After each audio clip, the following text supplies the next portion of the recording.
autistas diagnosticadas com o TEA, transtorno do espectro autista, têm ao seu dispor direitos que muitas vezes são negligenciados? Então, tudo isso vamos saber agora com Daniele Mufato. Ela é presidente da Aspas, e também conosco aqui o Bruno Grossi, ele é diretor da Aspas aqui em São João del Rei. Bom dia, Daniela. Bom dia, Bruno. Bom dia nossos ouvintes. Bom dia. Para começar então, pessoal, bom dia para vocês. Vamos começar pelo começo, né? O que é o autismo ou aí o TEA, o transtorno do espectro autista? Então, de uma forma assim bem simples, né? O autismo é uma condição do neurodesenvolvimento, ele não é uma doença, né? Ele vem acompanhado geralmente de outras comorbidades, mas ele é um transtorno do desenvolvimento. Caracterizado por dificuldades e déficits, né, na comunicação, na interação social e no comportamento, né?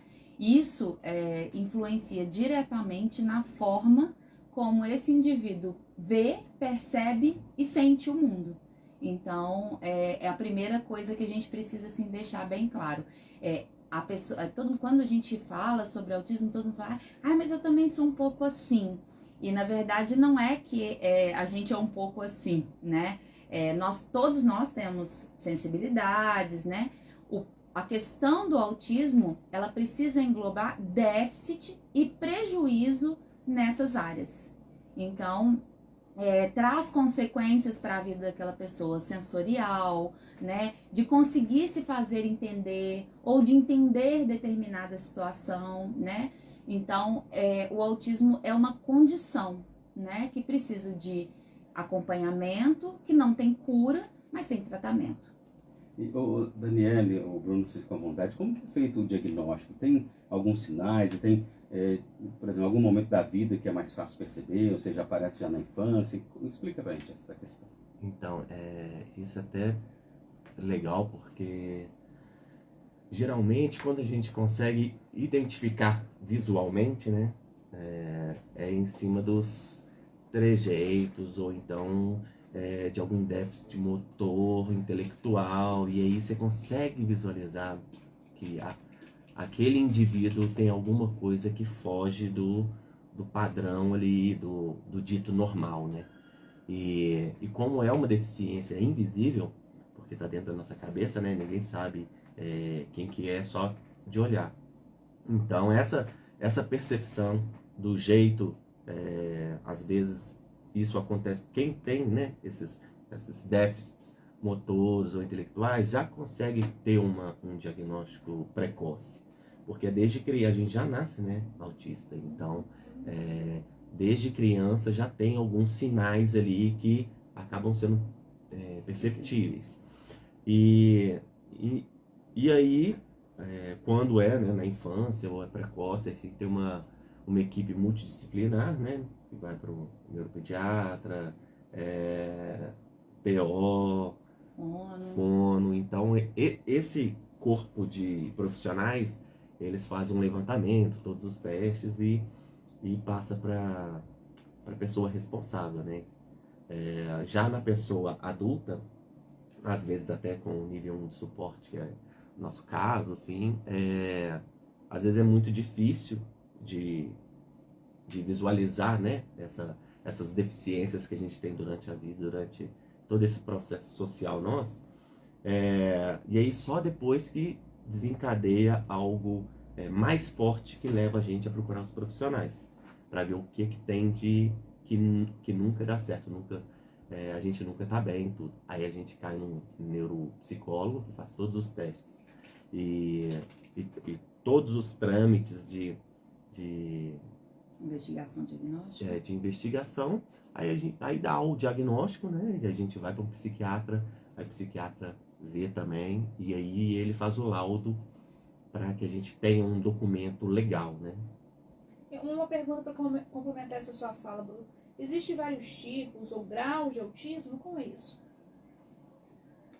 Existem, são 3 níveis de suporte, hoje o nome é esse, né? Antigamente se falava leve, grave, né? E moderado. Hoje não se usa mais essa nomenclatura. A nomenclatura correta é autismo nível 1, 2 ou 3 de suporte. sendo que o nível 1 precisa de menos suporte, ele vai precisar de suporte em algum momento ou em algum déficit que ele vai apresentar, e o nível 3 é o que depende de suporte total para as coisas de vida diária. Então, é a pessoa que geralmente tem outras comorbidades associadas ou que tem muita dificuldade na comunicação, não se comunica por fala, não se comunica por comunicação alternativa, né?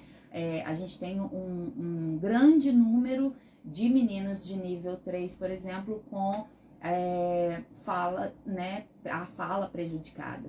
É preciso trabalhar. Uma das características da infância que normalmente as famílias percebem é a ausência da fala quando chega ali num ano e meio, 2 anos de idade. Então, assim, é um dos primeiros sinais que as famílias começam a observar, sabe? Geralmente eles procuram ajuda porque o menino não fala, né? Mas aí vem, mas meu marido também não falava, não sei quem também não falava.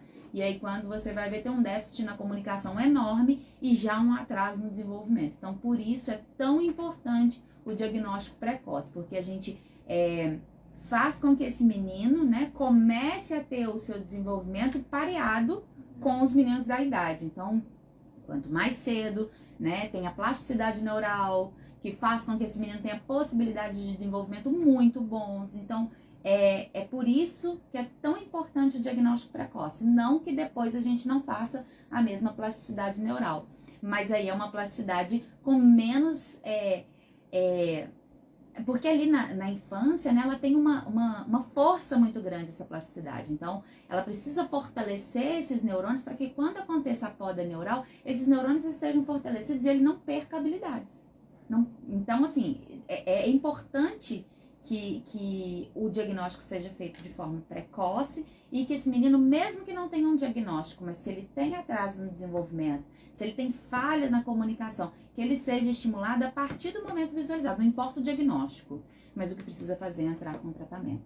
E nisso até já falou sobre cura, sobre tratamento, e já falou um pouquinho também sobre tratamento. Como que ele é feito? Você pode repetir? Sim.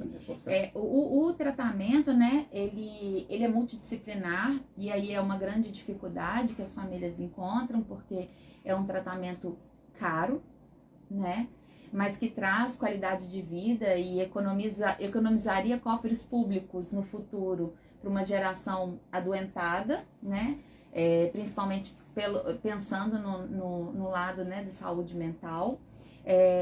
O tratamento é basicamente voltado com TO, porque tem muitas questões sensoriais, então a terapeuta ocupacional é uma das equipes que precisa para poder tratar o autismo.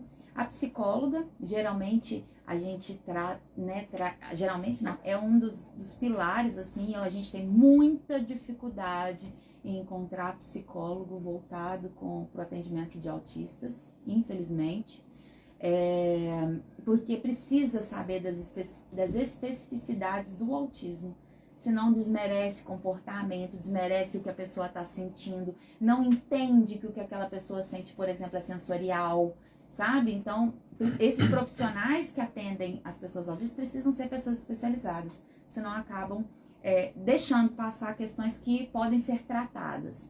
Fonoaudiólogo é sempre uma alternativa, né, necessária para tratamento, e acompanhamento neuropsicólogo, né, o psiquiatra infantil, no caso das crianças, neurologista infantil, são os médicos responsáveis, né, pelo encaminhamento desses meninos. E assim, atividade física, já tem estudos que falam, né, sobre atividade física, a música, o quanto ela desenvolve as habilidades. Geralmente os meninos autistas têm habilidades com artes, músicas, matemática. Então toda essa área que a gente consiga trazer as habilidades desses meninos, né, para o desenvolvimento deles, é tratamento. Então, na verdade, igual assim, eu sempre conto, né, eu tenho um filho com habilidades, né, de montagem, então a área dele é mais ali tecnológica, matemática, ele tem 15 anos hoje, ele montou o centro histórico todo no Minecraft, entra por dentro das igrejas e tudo mais. O que esse menino precisa? Esse menino precisa, ele tá com 15 anos hoje, ele precisa de alguém para fazer o encaminhamento para o mercado de trabalho, para a tecnologia. E é essa a nossa dificuldade, né? De trazer esses autistas para o mercado e ter pessoas para ser o apoio, o suporte, que é o que ele precisa, para que ele chegue ao mercado de trabalho. E é nisso que a gente acredita e é por isso que a gente luta. Ô, Daniela,